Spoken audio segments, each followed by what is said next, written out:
down the street by myself, and I'm thinking about the day before. Walking down the street by myself, and I'm thinking about the day before. Get it, y'all. Get it, y'all. Get it, y'all. Get it, y'all. Get it, y'all.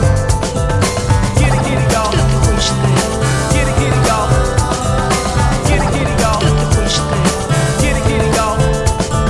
Get it, y'all. Get it, y'all. Get it, y'all. Get it, y'all. Get it, y'all. Get it, y'all. Walking down the street by myself, and I'm thinking about the day before. Walking down the street by myself, and I'm thinking about the day before. Walking down the street by myself, and I'm thinking about the day before. Walking down the street by myself, and I'm thinking about the day before. Get it, y'all. Get it, y'all. Get it, y'all. Get it, y'all. Get it, y'all. Get it, y'all. Get it, y'all. Get it, y'all.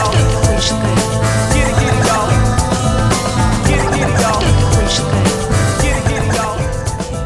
Get it, y'all. Get it, y'all.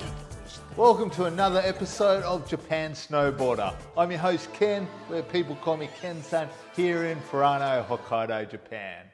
On this show, we hope to help you find the right powderboard for hitting the mountains of Japan. And today I'm super excited to do the review on the Gentemstick Chaser. Gentemstick is a Japanese brand based in Niseko, Hokkaido, Japan. These boards are designed by surfer and snowboarder Taro Tamai. I feel like the idea of a lot of these Gentemstick boards are to blend the qualities of surfing and snowboarding together, allowing you to surf in the snow. And a lot of these board designs have been fine-tuned over many, many years. If you want to see more episodes like this, make sure you subscribe. And if you're thinking about coming to Japan in the future, check us out at Furano Snow Tours. We offer both private and mixed group snowboard tours here in Furano and the central Hokkaido region. And if you're looking for a great place to stay around Furano, which is unique, check us out at elementfurano.com. We're surrounded by farmland just 5 minutes out of town. Okay, so let's talk about the shape of this board.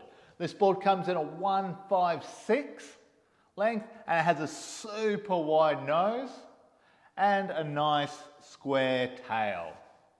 If we look at the board side on, it's got the Gentemstick axle camber profile, where you can see the camber from about here to about here in the board. The idea with the axle camber is when you apply pressure with your feet in the middle of the board, it gives you lift in the nose. I would say the flex in this board's about a 4 out of 10. 10 being really stiff and 1 being really soft. With the softer flex, it makes this board really playful and easy to maneuver. You don't have to ride this aggressively.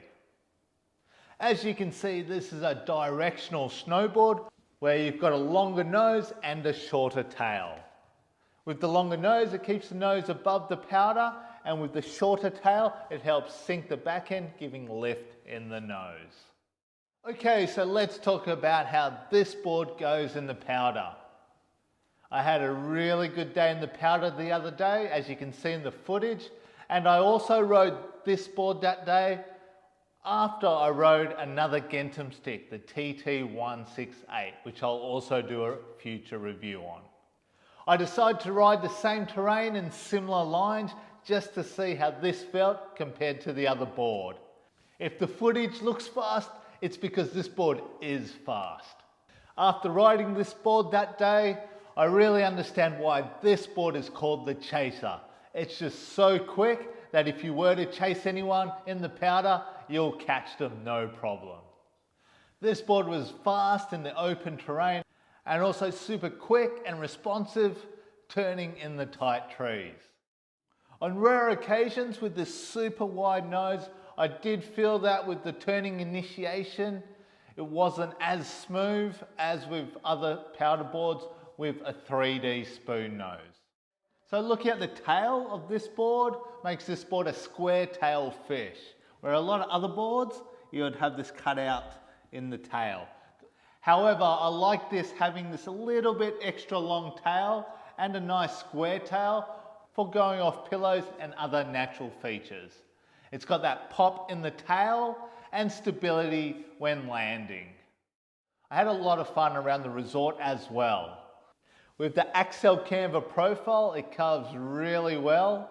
And I found with a short wide board, it was a lot of fun hitting the powders on the side, kind of like doing a floater on the surfboard.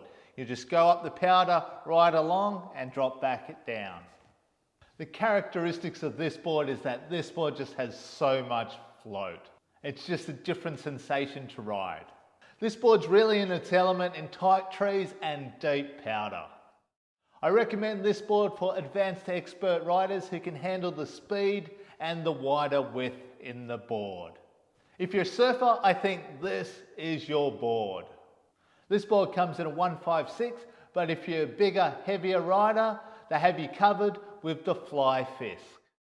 Okay, so to wrap things up, I think the Chaser really opened my mind to how shorter, wider boards can go in the powder. I always thought with the shorter board, you'll sink, won't go as fast in the snow. But with this board, it really changed my views. I think this board here really sets the standard for short, wide powder boards. Well, I hope you got a lot out of this episode of the Gentemstick Chaser. If you like this episode, please give it the thumbs up. If you want to leave a comment, please do so down below. And until next time, mata ne. Walking down the street by myself, and I'm thinking about the day before. Walking down the street by myself, and I'm thinking about the day before.